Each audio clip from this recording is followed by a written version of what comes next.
नमस्कार, स्वागत है आपका इंडिया न्यूज पर और मैं हूं आपके साथ स्वाति सिंह।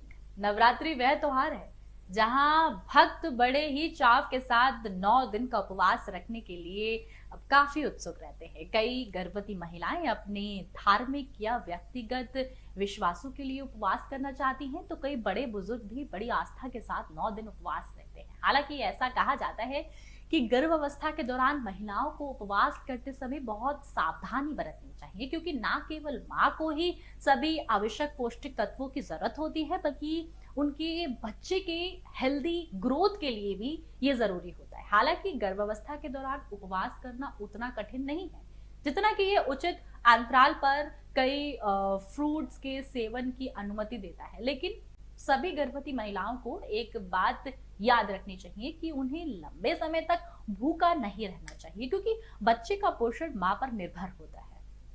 गर्भ अवस्था के दौरान उपवास के दौरान आप कार्ब्स का सेवन कर सकते हैं, और जो कि बहुत जरूरी हो जाता है। कार्बोहाइड्रेट हमारे विकास प्रणाली में महत्वपूर्ण भूमिका निभाते हैं। यह एक महत्वपूर्ण पौष्टिक स्रोत होते हैं जो न केवल मांसपेशियों और मस्तिष्क को ऊर्जा प्रदान करता है, बल्कि डाइट में सही प्रकार के कार्ब्स का उपयोग आवश्यक पौष्टिक तत्व प्रदान करता है। शरीर बनाने या फिटनेस टारगेट को तेज करने में प्रभावी रूप से मदद कर सकता है। चलिए, आज के हमारे इस रिपोर्ट में हम आपको उपवास करते समय कार्ब्स खाने चाहिए या नहीं, और कहीं आप कोई बड़ी गलती तो नहीं कर रहे, इसके बारे में विस्तार से बात करेंगे।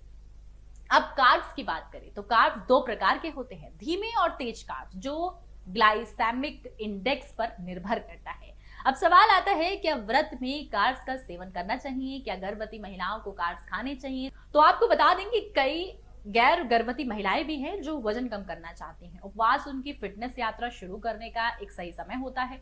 वजन कम करने और हेल्दी रहने के लिए उद्देश्य सही प्रकार के कार्ब्स का स्रोत होना चाहिए, जो धीरे धीरे ऊर्जा छोड़ते हैं और लंबे समय में आपकी मदद करते हैं। इसलिए आपके लिए अपनी डाइट में धीमे कार्ब्स को शामिल करने पर ध्यान दें, जैसा कि साबुत अनाज, बीज और नट्स, बीन्स और फलियां, सब्जियां आदि। ये फाइबर से भरपूर होती है, जो आपके लिए काफी उपयोगी साबित होती है। अब सवाल आता है कि उपवास के दौरान कार्ब्स का सेवन करना चाहिए। तो आपको बता दें कि उपवास एक बहुत ही पारंपरिक अनुष्ठान है और ज्यादातर लोग आध्यात्मिक शुद्धि के लिए उपवास करते हैं। इस बात से इनकार नहीं किया जा सकता कि अगर आप अपने आप को पोषण की जांच में रखते हैं तो ये शरीर के लिए चिकित्सीय हो सकता है, क्योंकि ये डिटॉक्स के रूप में कार्य कर सकता है। यह आपको हेल्दी रख सकता है।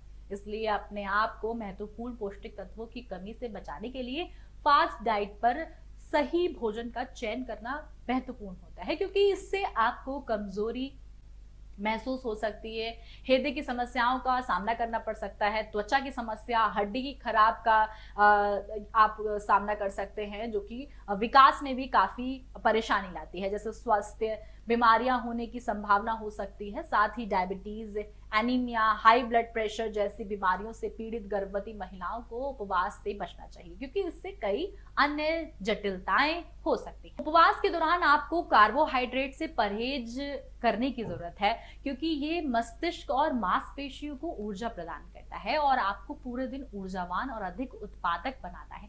इसलिए सुनिश्चित करें कि आपको विभिन्न स्रोतों से प्राप्त मात्रा में कार्बोहाइड्रेट, प्रोटीन, खनिज और विटामिन मिल रहे हैं। और प्रोसेस्ड फूड्स खाने के बजाय हेल्दी फूड्स का चयन करें और सतर्क रहें। आप समक चावल खा सकते हैं, ये पचाने में बेहद आसान होते हैं और ऊर्जा प्रदान करते हैं। इसमें हाई मात्रा में फाइबर, बी कॉम्प्लेक्स, विटामिन और आयरन और मैग्नीशियम जैसे महत्वपूर्ण खनिज होते हैं। साथ ही कोशिश करें कि हेल्दी स्नैक्स अपनाएं और पूरी तरीके से आप साबूदाना वड़ा, आलू के चिप्स और अन्य व्यंजनों का सेवन भी कर सकते हैं, क्योंकि वो चीनी, नमक और वासा की मात्रा से भरे होते हैं। इसके बजाय आप भुना हुआ मखाना भी खा सकते हैं, क्योंकि वे एंटीऑक्सीडेंट या फिर मिश्रण से भरे होते हैं। आप नट्स यानी कि बादाम, किशमिश, अखरोट और बेक्ड चिप्स, भुनी हुई मूंगफलियां आदि खा सकते हैं। मौसमी फल और सब्जियां खूब खा सकते हैं, और वहीं आप थोड़ा थोड़ा खाएं और खुद को भूखा ना रखें। इस तरीके से आप इस नवरात्रि में अपनी सेहत का भी ख्याल रख सकते हैं और आस्था पर भी पूरा आप अपना ध्यान केंद्रित कर सकते हैं। तो आशा करते हैं कि ये वीडियो आपके लिए काफी जानकारी पूर्वक रहा होगा, आपको समझ में आया होगा कि किसको इस नवरात्र पे व्रत रखने की जरूरत है और कौन व्रत ना रखे, ताकि उसका स्वास्थ्य और उससे जुड़ी जान का स्वास्थ्य भी बना रहे। तो आप और अपने अपनों का ख्याल रखें। अभी के लिए मेरे साथ बस इतना ही। देखते रहें इंडिया न्यूज। धन्यवाद।